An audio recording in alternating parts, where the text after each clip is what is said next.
coffee, tea, and rum. One day when the tonguing is done, take our leave and go. At a fair in the sun town, her hair was blonde and this was brown. She was made a whaler man of a row.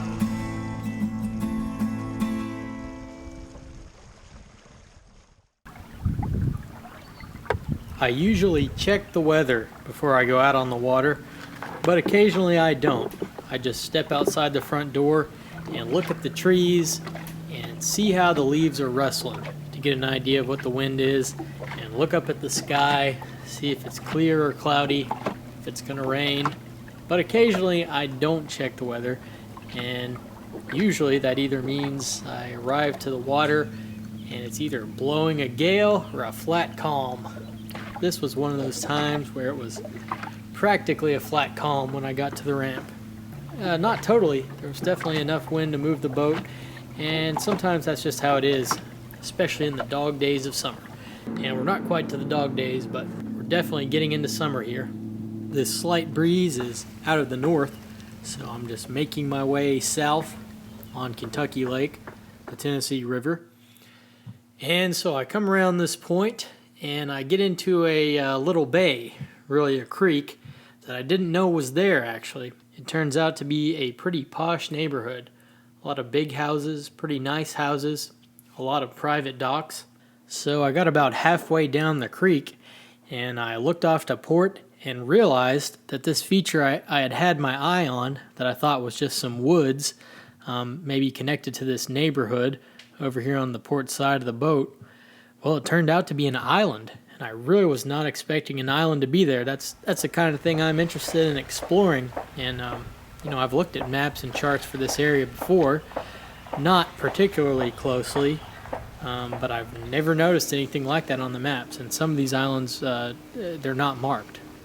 That's always exciting when you discover a new, unexpected feature like that, so I made a beeline for it. The bottom around the island was all rock and a very gentle slope. So I did some waded around the leeward point of the island, and I was really looking for crankbaits. Try to find crankbaits. That's something valuable that I could sell on eBay that might pay for a couple of beers, and it will, because sometimes you find some nice ones. Didn't find any crankbaits, but I did find this hat. Now that's a keeper right there. Run it through the washing machine a couple of times. That's a cool hat. Cape Cod. That's definitely an indication of the type of people that tend to move to this area, which is kind of unusual if you ask me.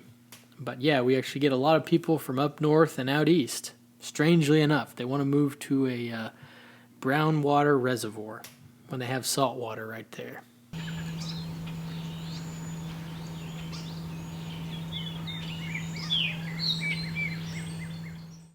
The entire area of the island was only about 2 or 3 acres, I would say, and it was just sort of a gently sloping hill. So I worked my way uphill, and really not a whole lot there. The ground was very rocky, I noticed. It was kind of just a standard deciduous forest like you would see out here in western Kentucky, but a lot of rock on the ground, no grass, really not a whole lot of leaves actually. I imagine it mostly blows away being that exposed to the weather. And heard a lot of songbirds. I saw a goldfinch, a cardinal, and basically every bird you can think of just about.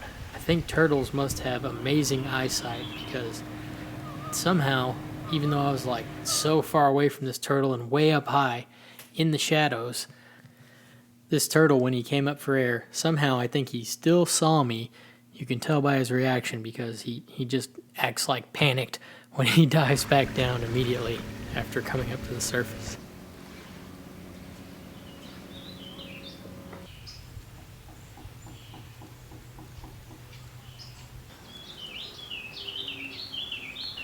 I almost overlooked this Canada goose right here in the leaves, laying down, but I just happened to notice it. It was laying there perfectly still, and I could have easily walked right by it. But I got lucky, and when I first saw it, I thought that it must be dead. It looked dead to me. And I figure, I don't know for sure, but I figure it's probably sitting on eggs. So I just wanted to get some closer footage of it. Didn't want to harass it. It didn't seem like it was particularly scared of me. I didn't, I made really slow movements and everything. Just sat there recording. And then finally, I guess she decided I was a little bit too close, because if you listen carefully, you can hear her hiss at me.